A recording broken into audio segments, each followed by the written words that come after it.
As semi-budget travelers, we try to cook at least three-quarters of our meals. But in this particular location of Long Island, Bahamas, we had not a lot of choice. The area is very isolated and remote, and the restaurants are very few, or they're hit and miss with quality, or even if they're open, or it's a good drive to get there. So we found that we had to cook most of the time. We did have a few go-tos, which is what I'm going to share. 8 easy meals that anyone could like, depending on how they want to modify. And we're going to use a baseline vegan so that we can start with anyone can eat it. The veggies, it only really arrive at the grocery stores about once per week, so it's hit and miss. Grocery stores do have some produce and have some options, but the prices can be about double. At our initial Airbnb, we did have a farm box delivered. It's worth asking your host if you're staying anywhere. Usually that is available and it's local, so it's nice to have at least some options of what the locals are eating. The very first meal was a veggie curry. I'm calling it the vegan island veggie curry. And this is a go-to for us. There's not really a recipe. You can Google many different kinds of veggie curry recipes. For us, we just know the basic flavors that we want is going to be a garlic, it's going to be a ginger, it's going to be and cumin and some chili in there as well, which we don't always have. Unfortunately, in where we are, we don't. So I do bring some of those things with us. And hopefully, I'm curious if you're a traveler as well, if do you bring your spices with you? In this case, I'm using some of the produce that were delivered in the box, like broccoli and squash or slash pumpkin and carrots and zucchini, all of which we got from this fresh farm box.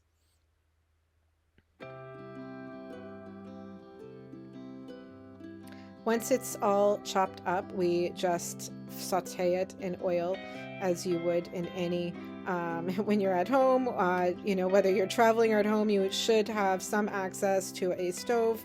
And here in this particular case, we have a sauce that we brought from home called Madras, and it is something that I actually packed. I don't normally bring one, but I did pack it in a luggage, and I was super glad we did because this ended up becoming the base for our delicious, delicious vegan meal.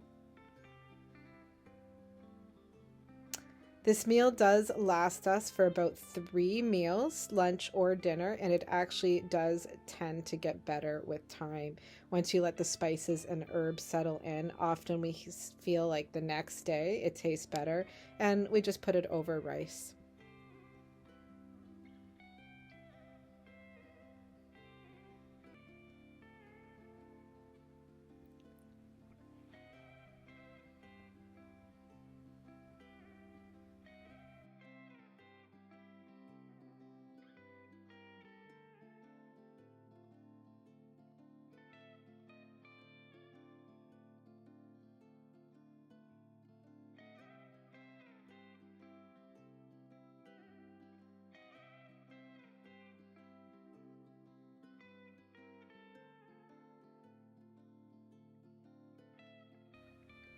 Next is another meal that can last, and we used it with our leftover rice from the night before, the curry meal or whatever.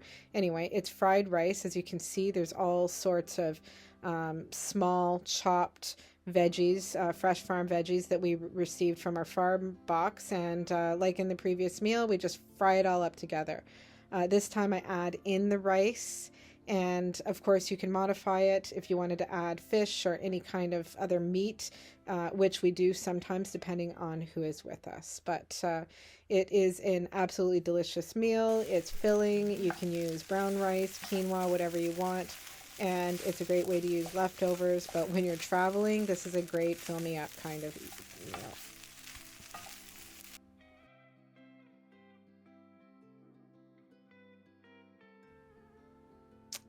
Number 3 is actually a potato salad. It's not quite a full meal.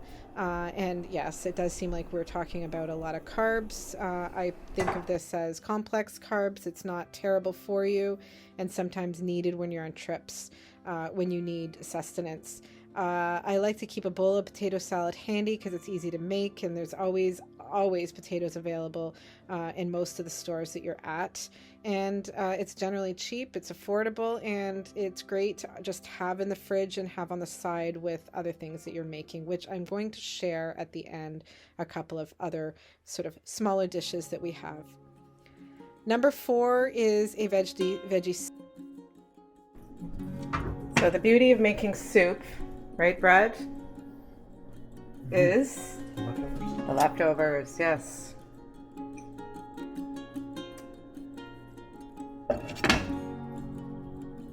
But in fact, whenever I travel anywhere in the entire world, even when I'm locally, I will try to bring packages of dry Knorr brand soup. That's Knorr brand.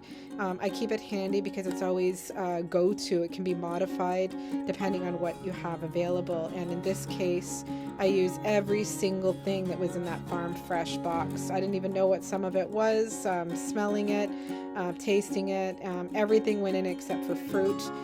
We start by, of course, chopping it all up, and then for me, I made a soup stock first. So I don't add everything. I add the onions and some of the more flavorful vegetables, just some of them, and then just create that stock, let it boil up for about an hour before adding everything else, and then I let it cook for a couple of hours.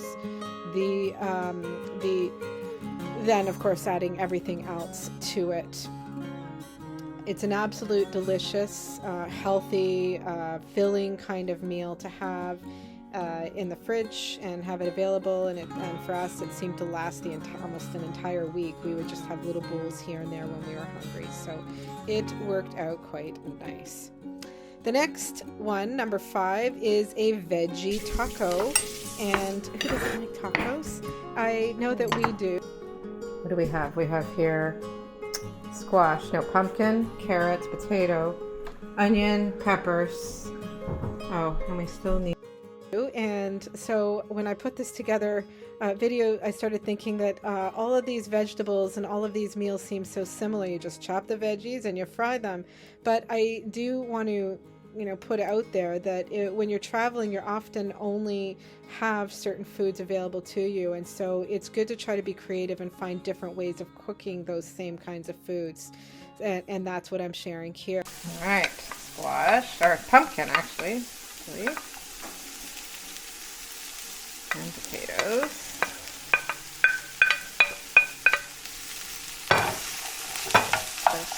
So in the taco dish, I will fry the onions and garlic, add some of the harder veggies first. But in this particular dish, I want to point out that I would cut them up much smaller. And because you kind of want it more as a taco filling than something larger. So it's really, really small little cubes. And I don't add everything at once. I really just want to add in the harder veggies first, let those cook up a little bit. I keep the heat on high because I want it to cook quickly, and I don't necessarily want to, have mushy, slow cooked veggies in my tacos. So it's just high heat helps with that. And if anything, it's nice to also add some beans as extra protein, and luckily in our case we did have an extra can. If I didn't have these beans that I had, which were pure beans, you could also just have your typical can of tomatoes and beans. That would work as well. Then, when it's all said and done, add some greens if you have it. We had some collard greens from the fresh box, and then fill the corn tortillas however you want. One of the people that were with us, he had shrimp, I believe, in his, which we had at the store. Absolutely delicious meal. Add a little hot sauce, add some salsa. If you have it, add some cheese or sour cream, and you have a beautiful taco in the end.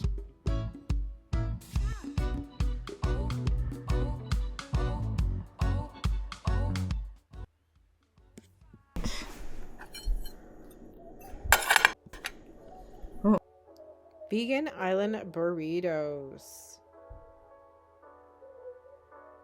This is another meal that can be easily modified.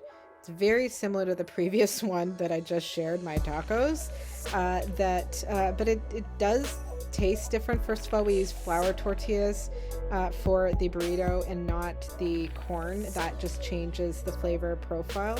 And we stuff beans in it, which we didn't necessarily stuff beans in the taco. And it is just a different meal in itself, in that you put it in burrito format. Here it's just very basic ingredients with having onions and peppers and all fried up together as the main base. And of course, if you're not a vegetarian, you would add whatever other protein that you want to add. Here I'm trying to be a little bit creative with with some of the food that I had, and made some salsa using green onions, some garlic, of course some lime, and even some pomegranate seeds, which were all picked fresh in a local farm that thought maybe we would give it a try. It was quite good. If you've made it this far, I really hope that you can think about taking a sec and giving me a subscribe. It's not a monetary channel, so it's nice just to have a thumbs up, even a comment.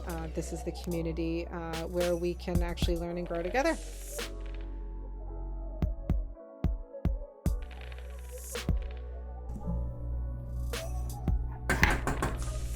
Green chilies here. Vegan refried beans, which we bought all these things at the grocery store, right? In Nassau.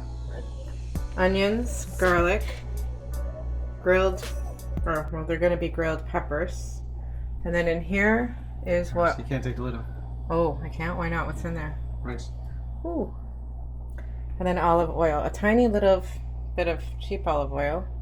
So all of these ingredients combined right here cost maybe the 2 peppers. Remember how expensive? What were the peppers? Like $4 each or something. Yeah, the peppers were about $4 each. That's $8.30, so that's 8. That's 16. Oh, $30. Yeah, all of this stuff right here would have been about $30. Don't forget the tortillas. Oh, and the tortillas. All right, maybe $35. Just hey, just these ingredients right here. That's living for you. Well, yeah, rice didn't turn out perfectly, but it'll be fine. Maybe it's just the type of rice. Didn't turn out, period.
Salsa.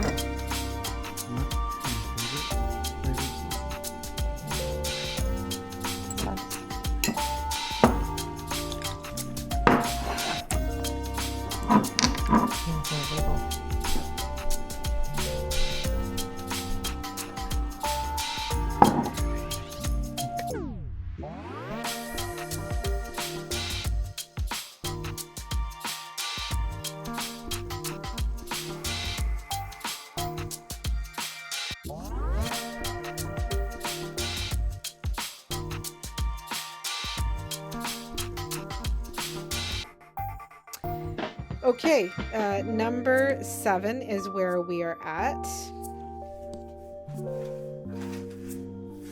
It doesn't sound overly healthy or look overly, and it's not, but I always have these packed in a check bag, in a non-checked bag. Okay, it's our last day and here, and we are literally out of food, and the place we're staying is nowhere near any food. So we are digging into our vegan ramen noodles, and there's no kettle, so I'm going to use this coffee pot to make some hot water.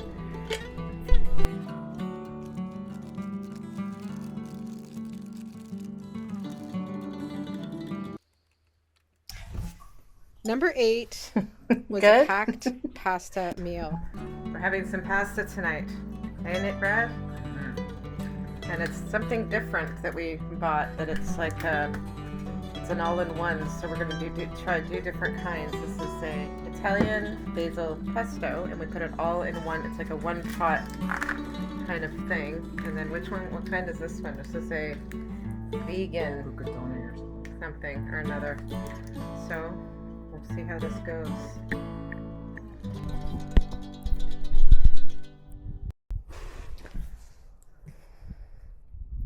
I tried to make some bread, but because I found this little package of yeast in the cupboard, which, who knows, it was quite out of date and it was complete chance. And unfortunately, it did not seem to rise very good. I'll see if I can get a good shot of it, but I'm not sure if I should bother even cooking it. You can get it should be risen like a little, like double this. But I'm going to leave it out a little bit longer and see. I know there's probably a lot of cooks out there that know how to do this better than I do. I'm not a bread maker. But we are out of bread, and as you can see, we're kind of in the middle of nowhere, and so we tend to have to cook all of our food.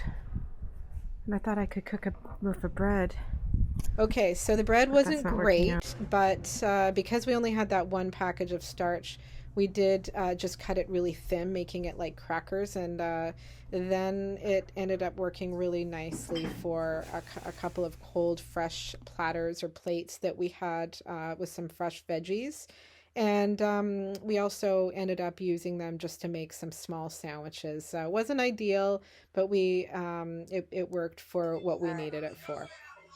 So we found our way at this kind of traditional Bahamas restaurant. It's exactly what we look for, actually, when we go out for dinner in the Bahamas or anywhere when we travel. And it is the sunset. Well, that's good. We saw you guys on reviews. You got some really good reviews online. That's why you come here, right? Yeah. And being on any island in the Caribbean or anywhere tropical, you are going to have no shortage of fresh fruit. But for some reason, some people just do not like papaya. Let me know, are you one of those people? I personally enjoy it, but not everybody does, apparently. Yeah. All right, Brad. It looks like a tumor or something. What? Have a sip of this. No. That's fine. Tell me what you think this tastes like. Not a big fan of papaya. But I don't even know what this one tastes like. But what did you say it tastes like? You said it tastes like salmon. It smells like meat or something. It doesn't smell good to me. I know. I wonder if there's something about papaya. Like, some people just don't like it. Anyway, have a wonderful evening, day, morning, wherever you are, and please continue to watch or provide feedback if you have any. Thanks for being here.